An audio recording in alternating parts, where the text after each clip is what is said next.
So we want to keep it fairly interactive. So if you have any questions throughout, please just raise your hand and you can ask.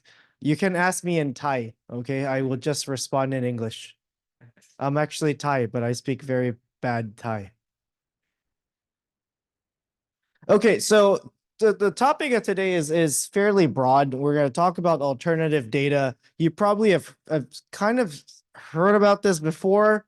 There's a lot of focus on what is alternative data, and there's pressure for a lot of people who do investing to think about alternative data. And so this talk is actually coming from a textbook that my co-author Alan and I wrote. So if you're interested, you can pull up the textbook. It's in, I believe, something like a blockchain and alternative data for an AI for finance or something. It's one of those, very catchy names. So we're gonna kind of take a step back and think about what's data-driven investing first, and then we're gonna think about what is alternative data, and I'll give you like a toolkit to think about good and useful data. So really, this is like if you wanted to implement this, and there's like no real reason actually that you cannot do it. Um, Most hedge funds in the world that are at the frontier of this stuff. So we're talking like Citadel, Millennium, they're using some of this already. So I work with a small hedge fund. We're also doing this stuff. It's actually quite cheap and quite easy. Okay, so the main punchline is going to be that you should probably think about using some of these data sets. It's actually much easier than you think. All right, so just a brief introduction. As Ajahn Kanit said, I'm an associate professor of finance at INSEAD. Before that, I was at the National University of Singapore. I was part of the Asia Institute of Digital Finance, and I'm a co-founder and head of research of Chicago Global. We're a small global quantitative investment fund with several funds implementing actually some of these strategies live. So the nice part I can tell you, what's the pain of cleaning the data? And then when you implement it, you can still lose money. Okay, so it can still be quite painful.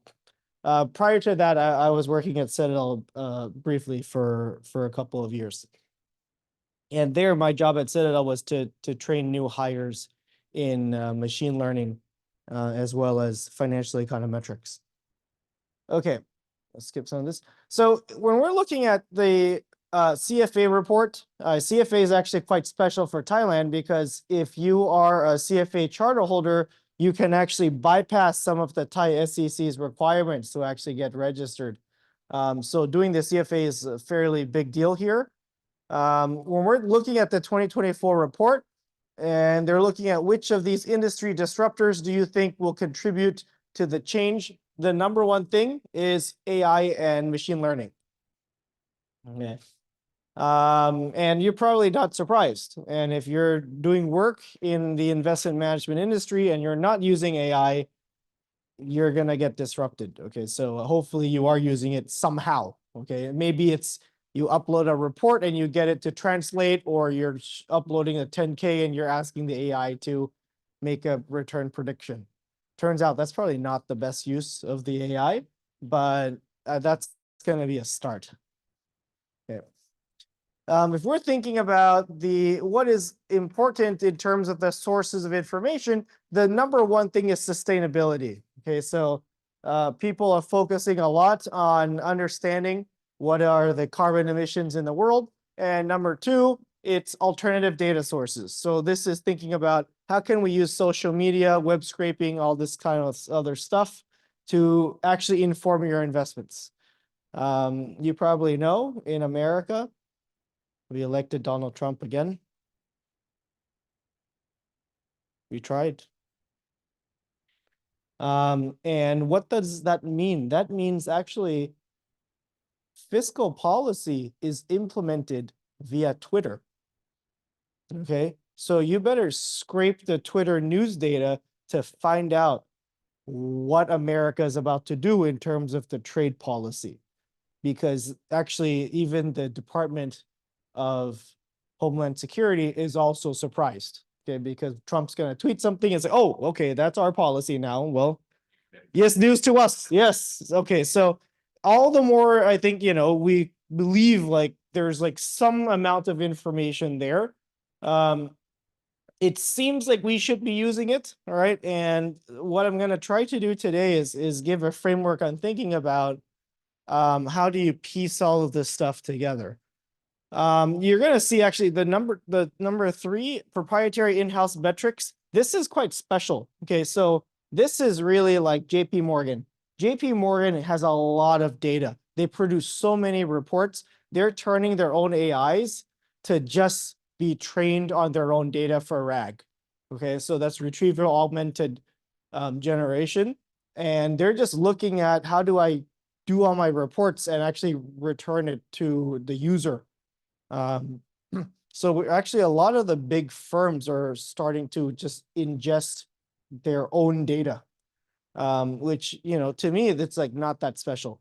The new stuff I think is in the alternative data side, and we're going to talk a little bit about what does that mean and how do we actually implement it, thinking about the standard factor framework that we already have, right? So we know Fama French, we know valuation. What does it mean to have a company that is good value? Price to book was the classic way to do it. And they showed that price to book kicked out a lot of other stuff. But nowadays, a lot of companies don't have a bunch of factories, right? If you're looking at NVIDIA, the most valuable firm in the world, that's not a firm that has a bunch of factories. Right? TSMC has a bunch of factories that's producing that. NVIDIA actually designs the chips, right? And so we're going to think about how can we expand the notion of valuation, or how can we expand the notion of a high quality cash flow to actually map into these alternative data sources. And the punchline I'm going to try to deliver is, like, when we're thinking about using a lot of this new data, we really want to map it into what we already do, because if not, we're actually going to take the data and just potentially go off on a complete tangent. So let me get into a bit more detail. You've probably seen this. Data is the new oil. The Economist likes to run this once in a while. In one day, almost 300 billion emails are sent. 500 million tweets, 6.5 billion YouTube videos. Okay, every time Lisa releases something, or Bruno Mars, right, we're gonna get another billion. 5 billion search queries. So it seems like there's a lot of information there. It turns out like intent data is actually extremely powerful. Before people buy stocks, they generally look for stuff. And so if you can somehow understand their search behavior, that's actually a good proxy for what do they actually want to do. Okay, so if we're trying to construct a trading strategy that actually exploits retail traders, we can actually look at what are the top stocks that retail traders search for. Okay, and then generally you would want to bet against that. Okay. There's a lot of information overload, and traditional long short is getting whacked. I teach hedge funds at INSEAD, and I tell the students, back in the day, you have people who just do deep research in one company, right? And they think this one company is a fraud, and they think another company is not a fraud. They just put on 2 positions. Short the thing that they think is going to go down, go long the stuff that's going to be defensive, and just maintain those positions. But really, that's like not enough anymore. And even these fundamental long short people are ingesting a tremendous amount of information. And the name of the game for fundamental investors is actually the speed, velocity of ideas. Can you generate new ideas on what should be long and what should be short? All right. And so you're really trying to ingest as much information as possible. We have a lot of stuff to be eating. Geopolitics, all this stuff, company announcements. You probably, if you're investing, you've noticed this is earnings season, and NVIDIA has beat earnings and the stock's still down. It's a tough world. Okay. We have Joe Biden, Xi Jinping. I should update with Trump's picture. There's a tremendous amount of information out there. And so the question becomes, how can you process it? And I think this is quite important because for those of us in academia and those of us who are in investment management, we're trying to hire people who know this stuff. Okay, what does know this stuff mean? They actually need like 5 skills. And honestly, there's like not that many people who know all this stuff. So you need to know financial markets. What tickers can you actually trade? You need to know economic theory, right? You need to know how to code, math and stats, obviously. If not, you're going to optimize on the wrong stuff. And then you're going to need data science because nowadays you have to ingest a tremendous amount of information. You likely need to code in Python or R or SQL. And it turns out finding people who are like in that trifecta who knows this mix of stuff well, there's probably like 300 people in the world, and they know each other. So it's quite hard to hire them. Okay, so there's an explosion in data, and there's an explosion also in computational power. So, I was just listening to this podcast, and they're saying a bunch of people are using AI to do job application. It's quite interesting because you might think, okay, the AI is going to help do job application. And then on the other side, the company is going to use AI to filter all the applications to try to find. So we're in this world where I'm going to get AI to draft an email. And then the other side will use AI to take the email and summarize it. And it feels like there's kind of a mismatch in skill sets. And when we're thinking about investments, the hard part is that you can do the best kind of investment possible, and yet someone can just put all their money in Bitcoin and then just crush you. Right? And then they're like, okay, why, if you're so smart, why are you so poor? And then there's this huge survivorship bias. So it's quite challenging to think about investment in this space. But the case I'm going to try to make is that the data is going to allow us to think a little bit more rigorously about how do we map some of these concepts into code. Okay. So you really want to be blending the data science together with some understanding of how markets function, right? I've supervised so many students in computer science who they come in with some machine learning and they say, I can predict stock price with 99% R squared. And you say, wow, amazing. You should be very rich already. What's the best predictor of tomorrow's stock price? Oh yeah, the best predictor is today's stock price. Okay, the best predictor of tomorrow's stock price is today's stock price. Okay, that's a random walk. We've known this for like 60 years, right? And there's like this big kind of relearning of very basic stuff when you just equip people focusing on math and stats and data science without knowing the appropriate economic theory and financial markets. And you're kind of like rediscovering the wheel.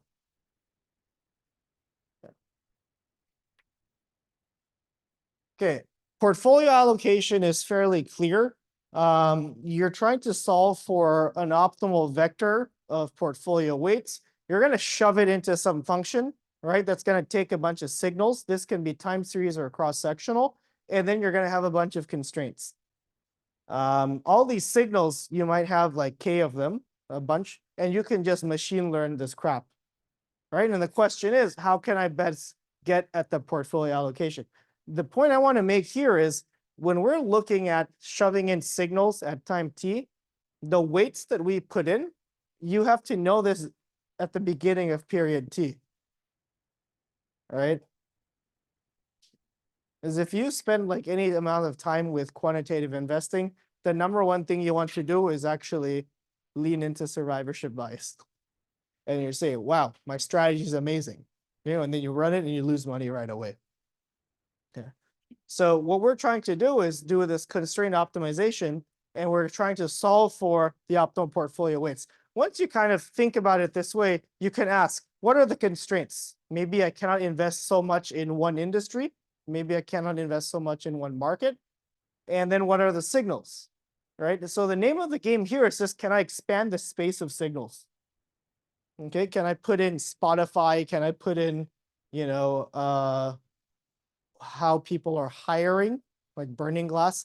What are they reviewing about their companies? Can I actually use this to come up, given the constraints, to come up with some kind of optimal portfolio weight? And generally, the most success that people have is in predicting the cross section. So they're not predicting returns tomorrow. They're trying to predict what are the good stocks today versus the bad stocks today. Okay, so they're not modeling expected returns directly, generally. They're modeling some kind of ranking. And that ranking is actually fairly robust.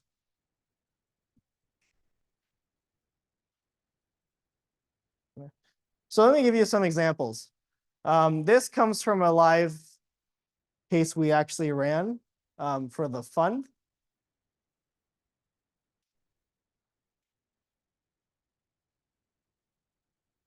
Okay, when COVID came, I don't know if you remember COVID, Google, every single day, Google published a mobility report. It actually reported what's the fraction of people in each city, in each country, all around the world, every single day. What's the fraction of people who are going to work versus what's the fraction of people who are staying at home? Okay, so this is what we would call alternative data. Google knows you very well. Google knows me very well. Where do I start my day? Where do I end my day? They're going to guess that's home. Right? Likely we also code home into our own Google Maps. Okay, so Google knows if we're going to work or if we're staying at home, and they were producing these reports. So this comes in October 2022. You could see there's some seasonality, right? People don't work on the weekends, so you have to clean up some of this stuff. And you see that relative to baseline, which is pre-COVID, there's like a higher fraction of people that are staying at home. Okay, that's kind of the residential. That's what Elon Musk is trying to solve, right? Now he wants all government employees to come back to work in the office. And so once you have this data, you can start asking yourself, okay, in countries or cities around the world where there's more social distancing, maybe there's going to be more house price growth. Okay. One of the things we realized in COVID is if you live in an apartment, that's really depressing. So everyone just left their apartment. They moved into a house, right? And so you had this huge hit in office REITs, which are real estate investment trusts, publicly traded securities. And you might guess people who are working from home probably are not going into the office. You're going to get lower fraction of people who are going into the offices, and you're going to have companies start to default on their lease agreements for their real estate. Okay, so you can ask, very basic question. People who stay at home probably buy bigger houses, right? But lower office rents because they're going to stay at home and they're not going to go into work. Can we trade it? The answer is yes. So Google released this data in April. What I'm showing you here is the x-axis. What is the bin of people who are leaving the workplace? So bin 5 means you left the workplace. Okay. And sorry, bin 1 means you left the workplace. Bin 5 means you kept going to work. So that's Tokyo. Tokyo never shut down. People still went to work. The US was like bin number 1. People work from home. And the y-axis is the percent change in house prices. This is coming from Zillow. So you can pull this data. So you can actually verify this graph because Google's still producing this stuff.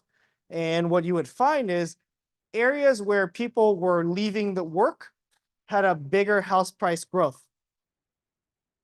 Right? It kind of makes sense. You just stay home, you buy a nicer house. So you push the prices up. And places where people went into work, they didn't push the prices up as much. It seems extremely intuitive. Then can you trade this live? So April was when the data became available, when we started running this in the fund. And you can ask, how can we deploy this strategy? So does anyone want to Give me some ideas. How would you deploy this strategy?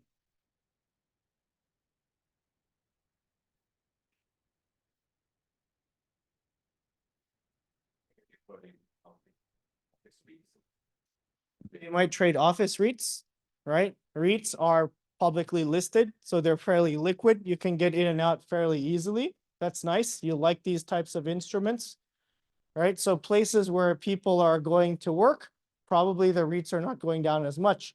And in places where people are staying home, you're going to see a big collapse in the real estate investment trust prices. Yeah.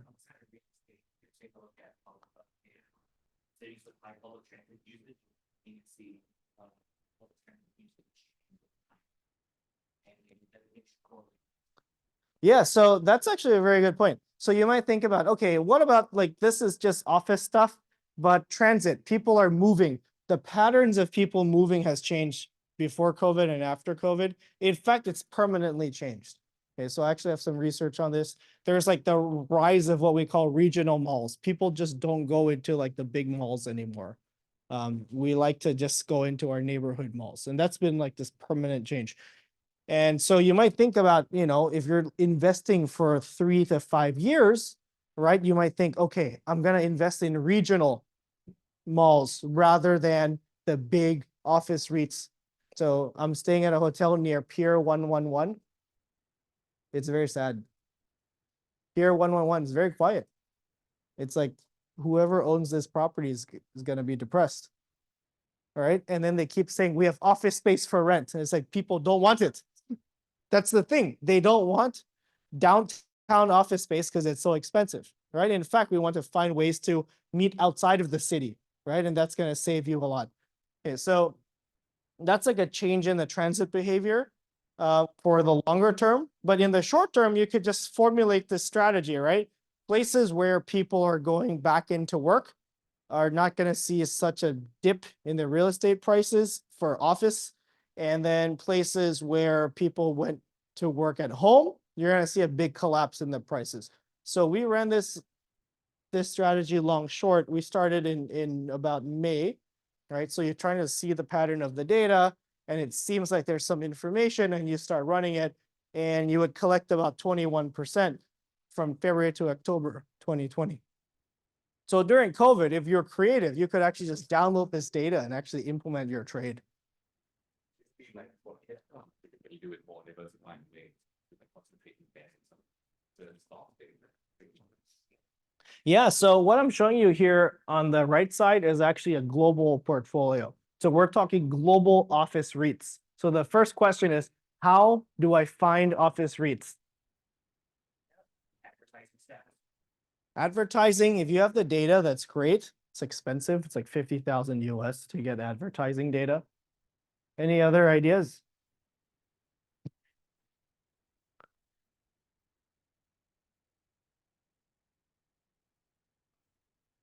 This is the name of the game.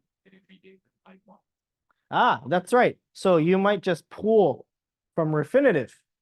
There's a description of what this REIT is. And it's going to say it's residential mortgages, it's industrials, it's logistics, or it's office, right? So you can just do a basic embedding or even like a vector search to actually classify.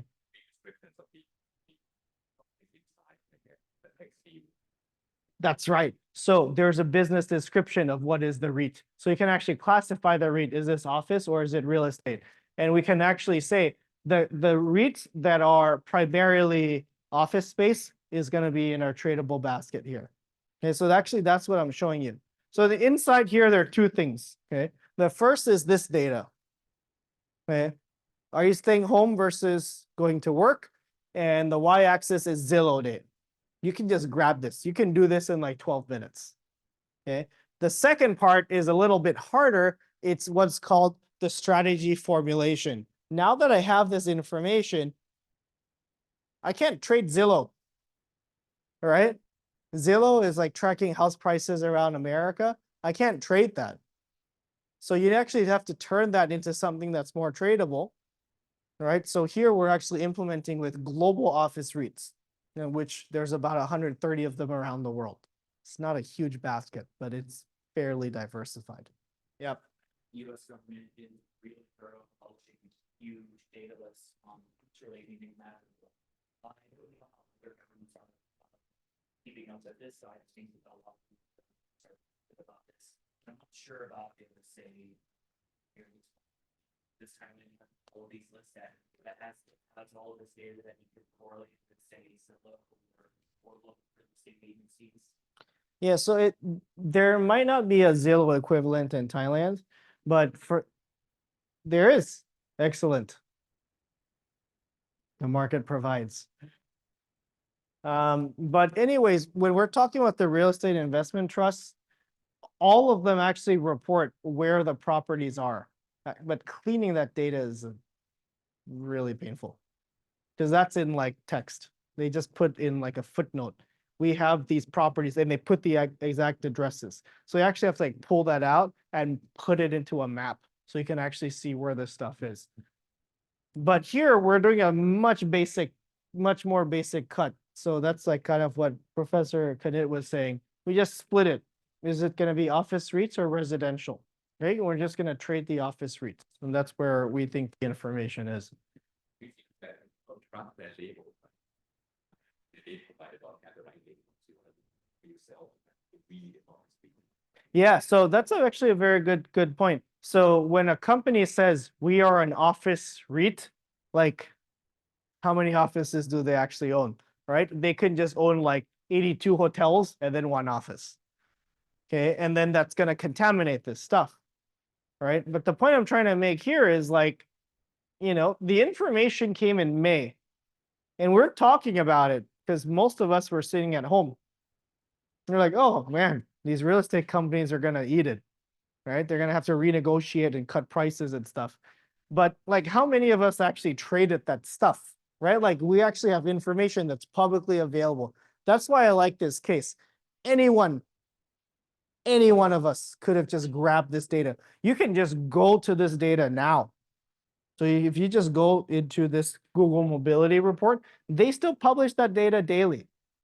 Okay, not updated anymore, ended in 2022. But you can just rerun all of this stuff and verify what we found, right? The question was, can you just look at the data, come up with a way to transform that information into a tradable signal, right? Knowing that in real life, it's going to be contaminated, right? That you're going to have some hotels in there and so on, but is it still useful? Okay, so I think that's the name of the game. So I think we're kind of come to this nice part where we can start talking about what is alternative data. So alternative data, I think of it as just stuff that was not created for economic analysis. Okay, accounting was created just so that you can understand what's the value of the firm, the cash flow, and so on. That's what we would call traditional data. Search behavior, that's what we would call alternative data. It was not created for the purpose of economic or financial analysis. So I'm showing you here, x-axis is time, y-axis is the alternative data market, and the projections are that people are going to spend about $3 billion on alternative data. Okay. The big discussion now is, anyone here play Pokemon Go? Pokemon Go? Yeah? Your parents. So Pokemon Go, Nintendo is thinking, how can they monetize their data? Right? And they're thinking to actually sell their data to a lot of these robo-taxi companies because it has this nice mobility feature, right? Where people are walking around. So the cool thing about data is it has this property, which in economics, we call it non-rivalrous, which means once you have the data, you can use the data for so many things. Okay. It actually is a challenge because what does that mean? It means actually generally the people who are using the most data are the biggest companies. They're JP Morgan, they're Goldman Sachs. They're going to develop that, ingest that data, and use it in various different dimensions. They're going to do it for equity research. They're going to do it for fund management. They're going to do it for relationship management for the clients. Unfortunately, what does that mean? Regional banks, kind of the second tier, will find it fairly difficult to actually be paying a price tag, something like $3 billion in order to actually acquire that data. Okay. So alternative data actually implies this kind of life cycle. There was this analyst in around 2010. He dug into Apple. He saw in the Apple footnotes, Apple would report what's the number of iPhone sales. So he started reporting iPhone sales in each market. And that was his edge. And so many people started following him. MacRumors.com, the guy who started that, was collecting that iPhone sales data. After a while, everyone starts to look at the iPhone sales.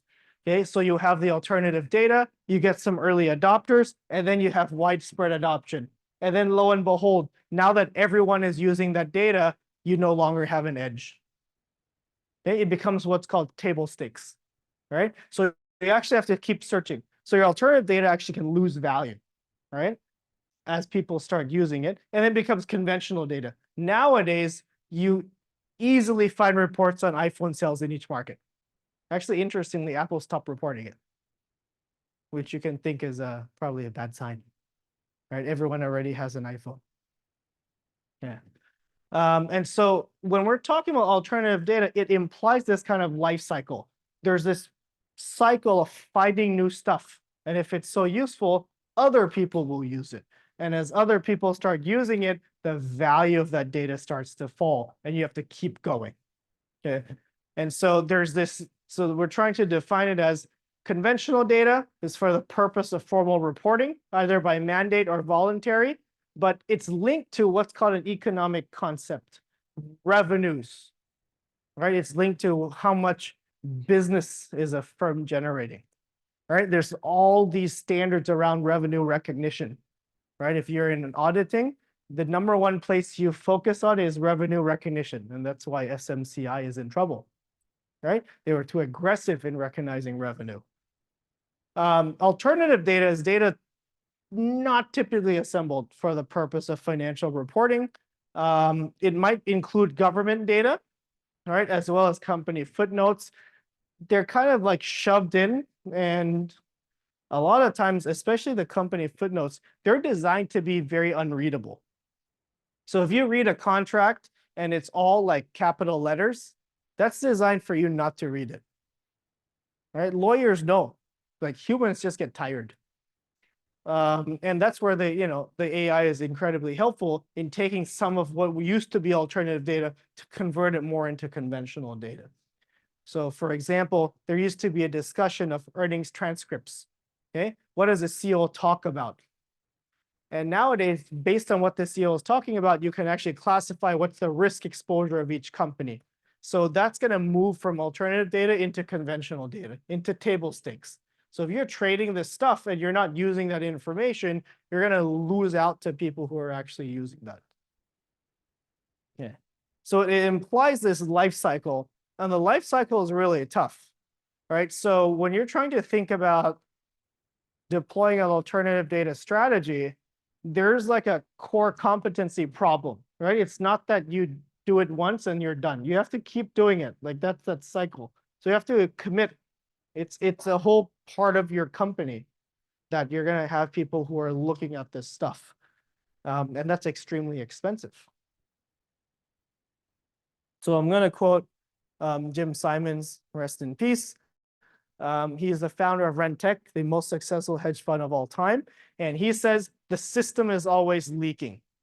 We have to keep having to add water to keep it ahead of the game. There's no such thing as the goose that lays the golden egg forever. Once you have an edge, you're immediately trying to find the next thing. And the nice thing about quantitative investing is when you have an edge, you can code it up and it can keep running. It frees up your time to go and look for other stuff. Okay? So analysts could be, yeah, so your analyst may move from one company into another, and that's why you have to sue them. Okay, and put them in jail. Okay, and so you see these quantitative firms suing their own ex-employees, not because their code is so secret, but it's because it's so simple. So when I was working at Citadel, the strategies that made money were really simple. It's like, if this thing goes up 2 ticks, you buy that. Right? It's like a magic formula. And so there's this big litigation between Jane Street and Millennium now for India, retail options trading, that's about this.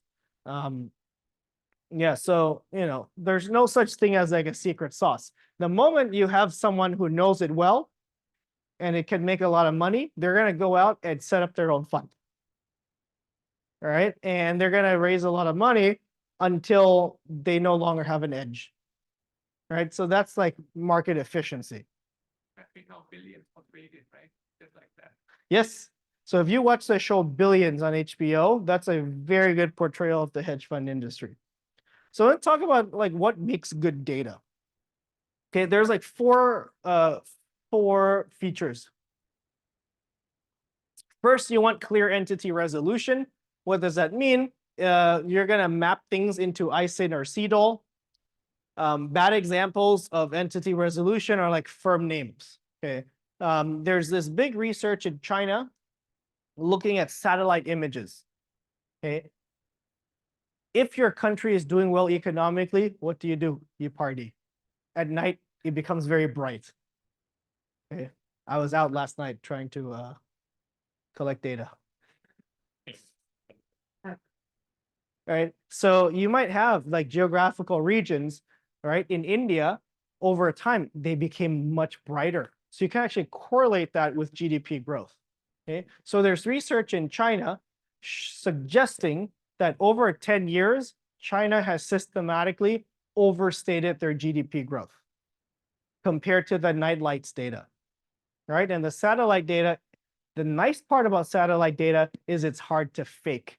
If your economy is good, people will party, right? You can't tell them don't party. They're just gonna go. It's just gonna be bright. And so they estimated over 10 years, China actually overestimated their GDP growth by about $1 trillion. So it's actually pretty big. It's like 5% of GDP is overstated. So it seems like they're actually much smaller than they're saying. But we'll see. So that's what an example of like having a clear entity resolution. So there, the entity is going to be the country. Okay, so satellite data available for free. Any of us can tap into NASA to actually get the brightness. They're called lumosity. And you can actually first difference it to see did a place get brighter or less bright. And that's like a very good predictor of economic growth. And then second is whether or not the features are thoughtful or flexibly featurized. And so does the data contain variables that allow you to morph it from one to another? Okay. So for example, a good example would be number of job postings by a company's URL. Okay, so you have the website of the company, how many job postings that they have. Okay, bad examples would be number of job postings in an industry. That's too coarse, right? It's too aggregated. Because if you have the stuff at the company level, I can move from the company to industry. But if I have it at industry, I cannot move backwards. Okay, so that's what we mean by having it thoughtfully featurized. Alternative data is kind of related to what people call exhaust data. That is data that was created just like as a byproduct. And that generally is very flexible, but a pain to work with. So when you have access to this stuff, one of the first things you're doing is simply accessing it and taking the average. Okay, so it's like very basic stuff. Okay, the third is whether or not there's some meaningful economic content, like why would the data be useful? A good example would be the sentiment of tweets by a company's CEO on their market outlook. Bad example would be if you just look at what Elon Musk tweets. Okay, that's a bad example because most of that is horseshit. It's garbage. He's tweeting about random stuff. But once in a while, he says something about SpaceX and Neuralink, and that's useful, right? So you really want to like correlate the tweets to what's the company actually doing. So that's actually quite important. And then, of course, is the data new? Is it different than other people? Yeah, so a bad example would be the number of iPhones sold by Apple. Everyone's using that now. In fact, you don't even need to use that anymore. You just take it for granted. There's people out there using it, so you should just work on other stuff. Okay, so like all this four things allow you to convert the raw data into something that's more usable. So I'll go into a bit more detail with an example. Like the punchline is like big data sucks. It's really annoying.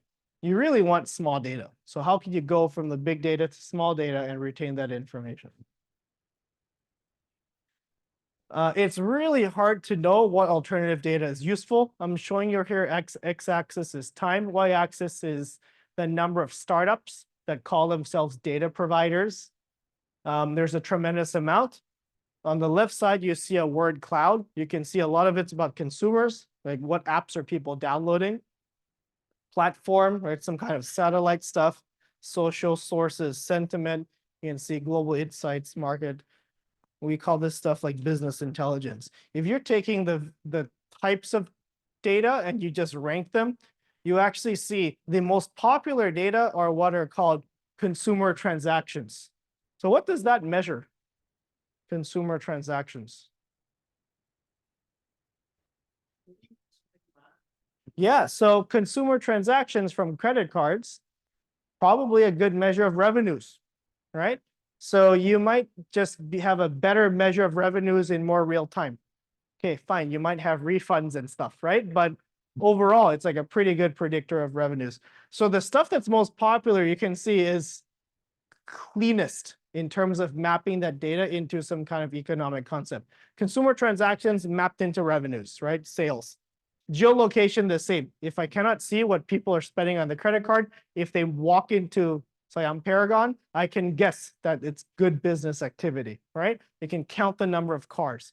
Same thing for business insights and pricing and reviews. So you can see, like, as you come down the list, you're getting like slightly more detached from that core economic concept. So the concept of revenues, you know, as you start to get to like online search, you're like, okay, it's probably true people search for stuff before they buy it, but it's like a very noisy measure, right? So if you could get credit card transactions from MasterCard, that's probably going to be better, right? And then if you go all the way down to like satellite and weather, right, that becomes even more like vague. And so, yeah, for that reason, I think there's like a lack of people actually focusing on this, although there's like a lot of information in open data. So we're talking about patent filings and stuff like that. When companies are filing new patents for AI, you can actually detect who their competitors are. Because if NVIDIA files a patent, suddenly Samsung will start to file a patent, right? So you can actually classify peers based on their technology. You actually construct a momentum strategy based on that. That like up there, so because not broad enough to be able to buy very specific group that I don't know what this company actually has anything to do about. Yes, correct. Yeah, so like if I told you, right, China's very bright. Like what could you do? You say, okay, I'm gonna buy the China index, right? Like that's pretty much what you could do. You're not gonna be able to go down all the way into like, oh, this company is shady. Yeah, so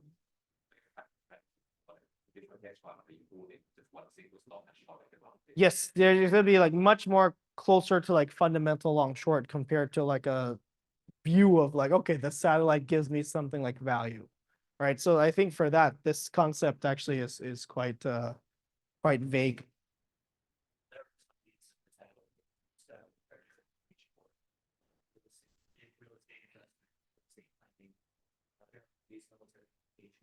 Yeah. For example, you can analyze traffic over time, building patterns over time.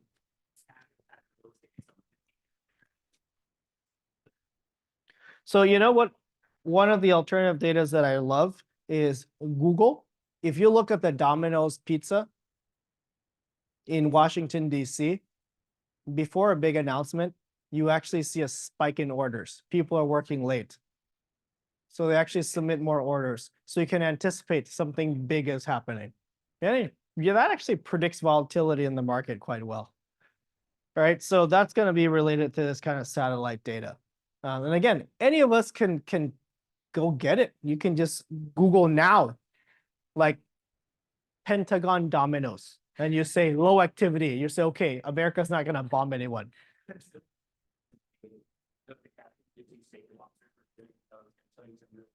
That's right. That's right.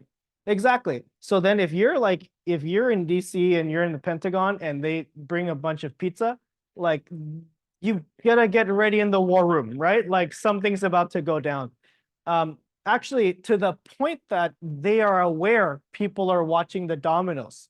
So now they start to order from like 30 different dominoes, right? But that's the thing, the market is extremely efficient, right? There's an incentive for you to acquire that information. And the case I'm trying to make is like better than predicting what's going to happen in the future. You should just figure out what's going on now. Okay. I thought that once people are aware of this alternative data, like behavioral, to shape behavior signals gone. Yeah. Like financial data, even if you try to change it, that's recyclable. Easy to do. Oh, that's actually a very deep point that you made. That is, if you get that data and it's about some fundamentals and you converge towards that fundamental, then you have to start looking for something else. There's like a Lucas critique thing, right? That is, if CEOs know when they talk, the AI is listening to them, they will strategically talk. They will have a script. Okay, and there are actually consulting companies that offer that now. So using AI to do like earnings transcripts, I actually don't think is amazing because like people are not stupid, right?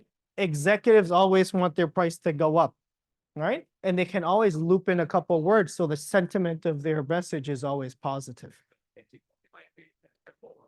That's right. So SEO optimization, search engine optimization, we're going to have AI optimization, right? So that's different than saying like, I'm going to look at the earnings transcript and classify risk. So you can talk about the risk and that's a good measure, but there's no notion in which they're going to be strategic about it, right? But when they want to do sentiment, they're going to try to be strategic about it. Okay, so the flow for getting alternative data is like you start with the raw data. You have to think about what's the economic concept. Is it revenues? And then generally you would use it as a sorting variable for investment. Either market timing, going in or out of a particular asset class, or security selection. That is, what are the good stocks and what are the bad stocks? Okay, so here's some examples. So if we're looking at alternative data, you might get parking lot, right? Or foot traffic in a store. And the economic concept you're getting is revenues, right? That's the cleanest. Actually, that's where most of the energy and dollars are spent, right? Can I just figure out the revenues faster than the company is reporting it with a lag? Okay. And then we have intangible capital. That is, what's their patenting behavior, their R&D spending, their search behavior. You can actually see, like, are people in this university downloading a lot of research papers? And are they downloading like AI papers? And you can use that as a measure of like, okay, they're consuming a lot of cutting edge information. And you can actually do this at the company level because you can do this at the IP address level. So this is some of the strategies we have. You have like production costs and disruptions. This is, I think, a classic example of alternative data that actually becomes conventional. It's like so widely followed now that now Bloomberg has an index, a shipping container index, that actually tracks that information. Attention, this is probably my favorite for search, looking at what are people reading and can I predict what's going to happen to the stock price. You generally can predict retail behavior. Trump winning is kind of tough. There, I would actually say the poly market, the betting market stuff, people viewed as alternative data, but quants immediately tag those data to trade in the market, right? Whatever is happening in the betting market, you would actually trade it out in the stocks. So I would view that also as an alternative data set. So like, why do we do this? Because you might just open a bunch of shipping containers, right? My co-author Jing, who just all this bill of ladings data, he would just like rank companies high to low in terms of import. It's like, that doesn't really mean much. All right. And so like the key is you like need to map that into some kind of concept. And that, what does that buy you? It buys you the scientific method. You are now able to test hypotheses. If this helps to measure that, then we would expect you can state that and test it in the data, right? So for example, momentum. We know momentum works generally. Okay, stocks that do well keep doing well. It's like this weird thing.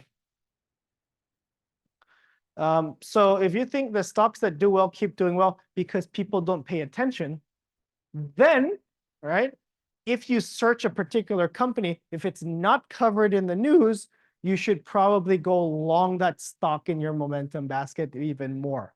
So you might have two stocks that were up 80%. Okay, one's called NVIDIA, everyone knows. The other is called Walmart, which people forget. Actually, Walmart's a huge beneficiary of AI. Okay, a lot of their cataloging is done now by AI. Then like people are thinking, oh, Walmart is so boring, so they don't read about Walmart. But if you pull up the Walmart stock price chart, it's just like straight line up. Okay, versus NVIDIA, you get whipsawed around a lot more. So you can actually use this information to think about, how do I classify momentum stocks? I might have two stocks that went up 80%. One is not read by the news, so people are not looking at it. Another is being focused by a lot of people. Maybe you're going to go for the one that people don't read about because there's more information coming out. Okay. So this is called like continuous information or discreteness of information. And if you do this, it actually doubles your momentum returns. Yeah. And the cool part is the doubling is actually from the average return, not the risk side. So that's like super easy to implement. So here's the framework that we have. Whereas we move from left to right, we're moving through time. And then as we move from up to down, we're moving from your economic concept to your alternative data set. The part that's like probably the most useful is you take alternative data and you do nowcasting. Okay, because you're not predicting the future. You're just trying to figure out what's happening now, just faster than the government reporting it, right? Faster than the firm reporting it.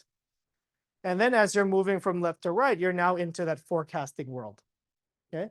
And so some people may take the alternative data, you do your nowcast, and you might ask, can the alternative data on sales actually predict sales in the future? Okay. The wider the gap between the data and the economic concept, the more room for error. Okay. So generally you want to try to keep it as tight as possible, just sticking on the nowcasting stuff. The moment you start moving through time, the forecasting, you're going to have potentially more error just from your data generating process. Okay, so the point here is like, you just want to know what you want to do with your economic concept. And I think this is why you cannot just hire a bunch of data scientists. If you want to do investments, you need like investment people. Actually, you probably want someone who's done a CFA, who has learned how to think in terms of the fundamentals, because they need to think about, how do I map the data into fundamentals? Okay, because you can like give this to a data scientist and they're going to whack it, but they might not have the correct framework.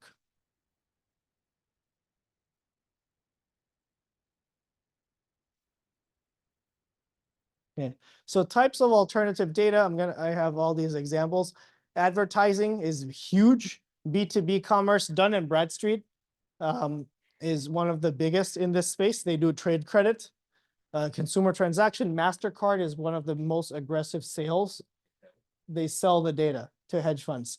It's about 50,000 US a year. Employment data, you have LinkUp, Burning Glass Technologies, you have LinkedIn.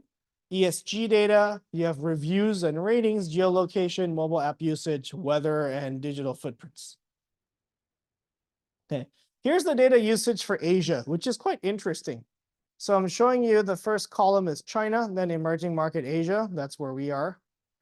Rest of the world and global. And by far, the most use case of alternative data in emerging markets Asia is in ESG, looking at emissions and whether you kill your workers.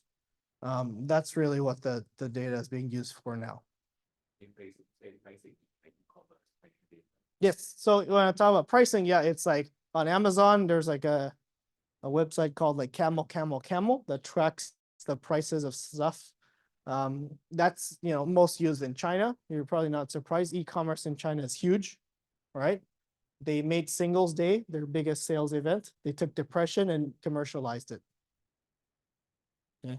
Globally, you see like there's still very little usage. Rest of the world, there's more usage of the consumer transactions because that's the easiest. Generally, stuff like social media that you need to like do a lot of cleaning, like people don't really use that. So if you try to use like Twitter to predict stock returns, it doesn't work. Okay. But it turns out Twitter discussions of stocks predicts volatility. Okay, so you can actually form an option strategy off of that. So, you kind of require a little bit more creativity. That's right. So where you need to know a bit about the market in order to actually implement this stuff, right? Social media is great at measuring disagreement, right? And disagreement is actually predictive of trade and trading volume.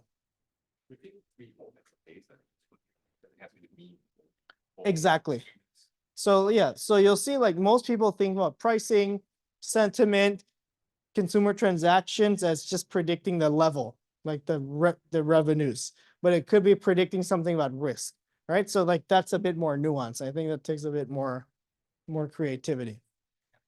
The model of understanding volatility then that actually like empirical framework, Yeah. So let me get a more concrete example. Okay, so here I am showing Spotify. Who here uses Spotify? You use Spotify. So Spotify releases in every city on every day the top 200 songs that are being listened to. Okay. And the interesting thing is, like, the songs can be in a different language, but Spotify has an open API that allows you to classify, is a song happy or sad? Okay. Why? Because they sell that data to publishers, right? They tell Lisa when to release her new song. Okay. So they have this incentive to make their classification very good because they create your song radios and stuff like that. It's available for free. So you can actually point the API and ask it, the people are listening to a bunch of these songs, how happy are they? Okay. What do you think happy people do? They buy more stocks. All right. So actually, the retail pocket of the cross section of stocks tends to be overvalued when people are really happy. Is that a tradable strategy? It's not. So if I tell you people are happy, they push prices up. They say, great. But it doesn't predict. And the question is this: when people are happy, does it predict that prices will come down in the future? That's the power. Turns out the answer is yes. And they come down a little bit. So when people are so happy, you just sell stuff to them. When people are sad, you just buy it from them. Okay, and that spread is actually about, like, let's see, 4 to 6% per year. Okay. So when music sentiment rises by 1 standard deviations, returns increase this week, which is not that surprising. And it's important to see, like, I'm showing you the weekly stuff because the first thing you realize is people are always happy on Friday and depressed on Monday, right? Because they have to go back to work. So you have to clean up that seasonality, right? And once you clean that up, you actually get this weekly predictor beyond the contemporaneous component. You can see here, music sentiment positively predicts returns today. Cool. Right? The biggest thing is this thing, that it positively predicts returns today, but it actually negatively predicts returns in the future. That's the tradable signal. Okay. So when we saw this paper, it took us like 2 days to replicate this and actually deploy it. It's so simple. That's right. So it's a reversal strategy. If people are very happy, sell stuff to them, right? And then when they're sad, you buy it back. So you're probably not going to want to implement this strategy by itself. It's 4%. Kind of sucks. But if you already have a view on a stock, right, that you're trading, you can use it to time some of your trades. So I think that part is quite useful. Okay, so we're kind of approaching the end already, but I'll just end with this. I think most of us here are from an academic setting, so we're thinking about, should I build these skills? I'm going to make a terrible assumption.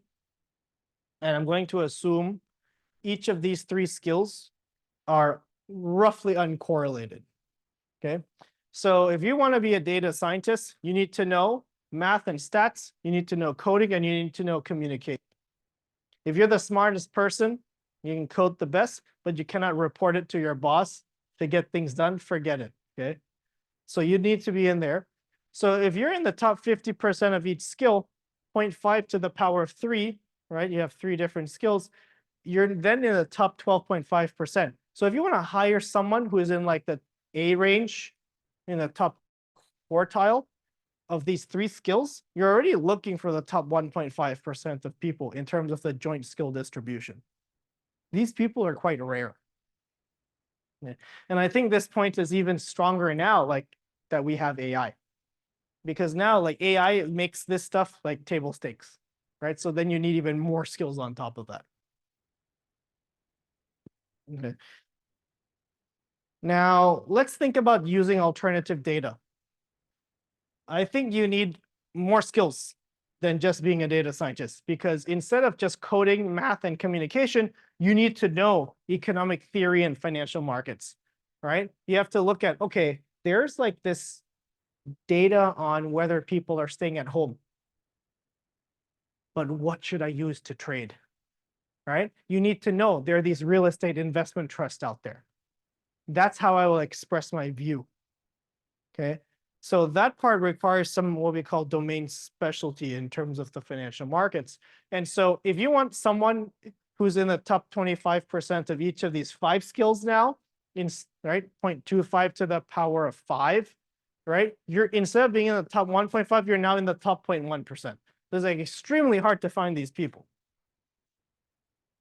And again, these people will all know each other, right? Because it's going to be a small market out there. So if you're in a bank or something and you're thinking about how can I build a team, that's going to be very expensive.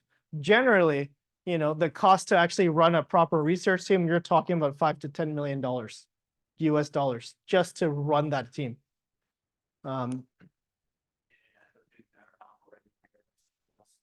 Yeah, so part of why it's so hard to find them is they're going to be already well paid. And so you have to bribe them to leave their job to come join you.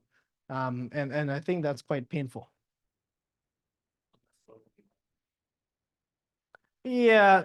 So like, for example, I managed to incentivize like my research partner to come work for my fund, but that's extremely costly. What did I have to give him? I had to give him part of the company, right? I have to give him equity. That's really expensive. Yeah. And so, the average now, like if you look at H-1Bs in the US for these big hedge funds, like a research scientist in terms of AI capabilities, they're probably about 275,000 US a year. So this data is available publicly. So that's the price point for one person, right? And you're going to need a team like 4 to 5 of these people. Okay. Why are the skills necessary? I think unlike other settings, like for example, predicting whether people will buy more Labubus, stocks are really tough. Okay. It's like you're not just predicting the next path. In some sense, it's not like self-driving cars. So my partner has this great analogy. So, self-driving cars, you sit in the car and it's going to turn. Okay. That's not investing. Investing is like Fast and Furious. You get in the car, if it's self-driving, everyone is out there to crush you. That's the problem. Okay. So the edge is even tougher. So there's this thing called equilibrium logic. That is, if everyone uses data, therefore the data is no longer useful, I can just give up on it and find something else. That type of equilibrium logic. They always have to keep asking, what do we know more than the rest of the world?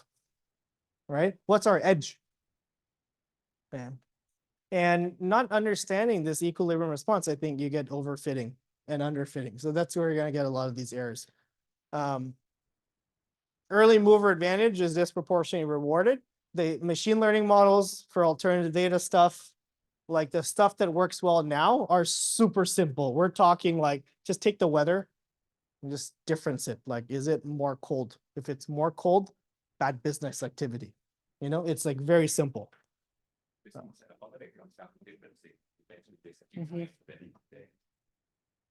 Yeah, so that's where the domain knowledge is, right? So you don't just take the data and try to run it. You have to think about, are people happy? You say, okay, great, they're happy on Monday. Sorry, they're happy on Friday, not happy on Monday.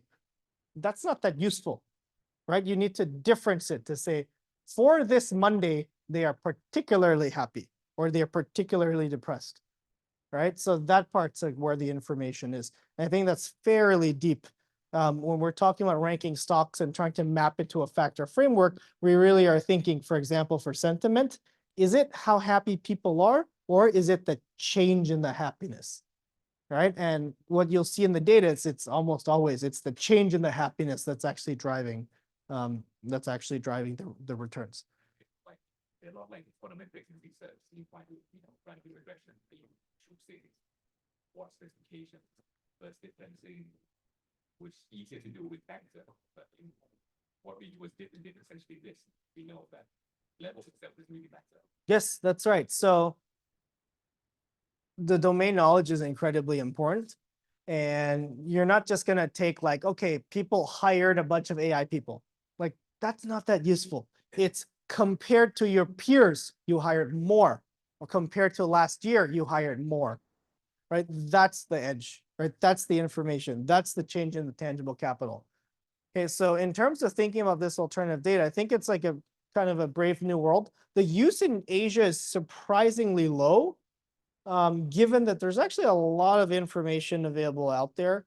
I think part of the challenge is you need like this mix of skills to be able to deploy this stuff. Yeah.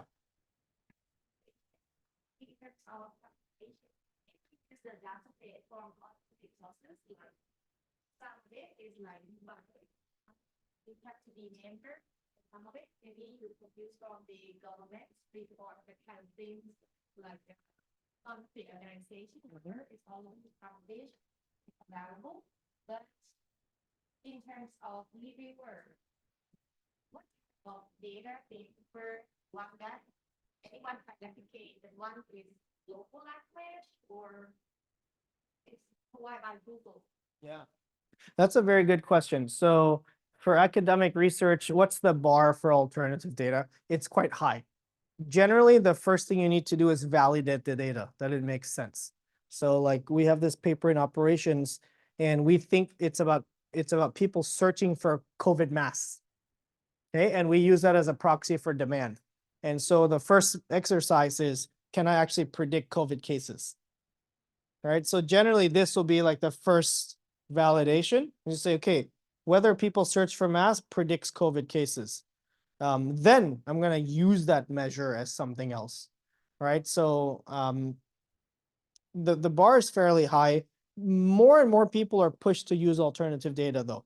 But it's quite interesting because, like burning glass technologies used to be alternative data. But now so many people use the job posting data, it's table stakes. Like I have it on my laptop. If you want, I can just give it to you. But generally the first step is validate, right? And the first papers will be like super simple, right? Like, yeah, I mean, it's like, okay, if you have an employee who's angry at your company, do you have lower stock prices? That's generally the start, right? And like, yeah, I'm surprised that stuff gets published. It's like takes 1 week to do, right? So, but that's where the start is. And then after that, it becomes table stakes. It's like, okay, now we know that burning glass technologies is a good measure for firm level hiring. Now let's use it to study drug use or whatever, like kind of build off of that. So then it kind of gives up. Yeah, so sometimes you look at these papers and you ask, how did it get published? And sometimes the answer is they're first and then know somebody. Because if it was you or me, maybe we couldn't do it. So I think that kind of guides you in terms of thinking about it. Okay, so I will end here. That's my old email. But if you have more questions, we can talk a little bit more about kind of how to think about some of this data use. Just curious, so in one of your slides said that, for the emerging market, people use ESG data. I'm trying to ensure. But Hmm. it's very small. Yeah, so when I use alternative data, I think of it in two ways. One, can I measure something that people typically cannot measure? Or two, can I measure something that people can measure better? Some of the ESG stuff that I thought was quite well done is stuff like using sensor data from China, where they're actually detecting across all of the sensors. They have kind of these sticks in the ground to monitor like sulfur oxide, right? Like haze, right? Like, can you actually, what's the PPI? And I think that's where there's a lot of use case there. And then there's like, do you use monkeys in your production process? That's part of this stuff. So rep risk is like one of the big data providers here. Rep risk meaning reputational risk. It's just a news feed, right? Like, do you have some controversy? So that gets grouped into the ESG component. And I think that's why emerging market Asia, there's a lot of that use because it's more focused on supply chains. No. Yeah. And how you use it.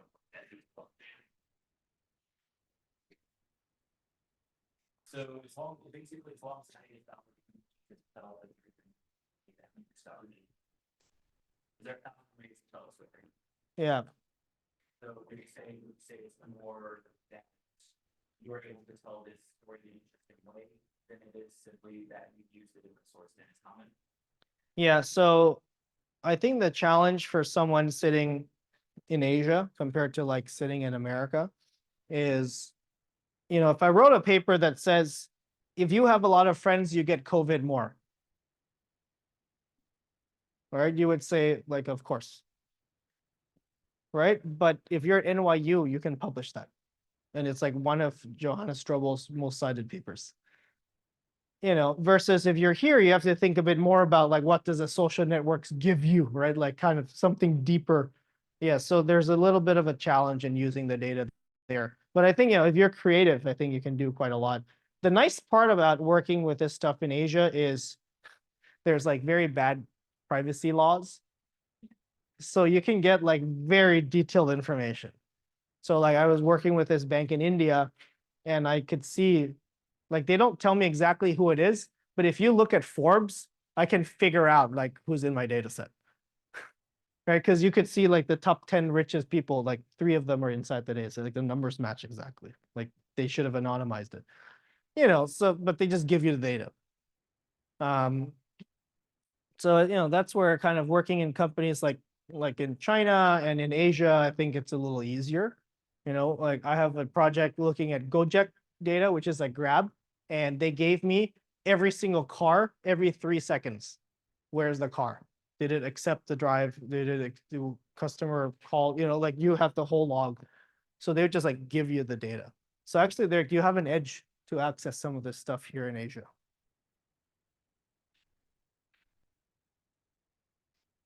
Yeah.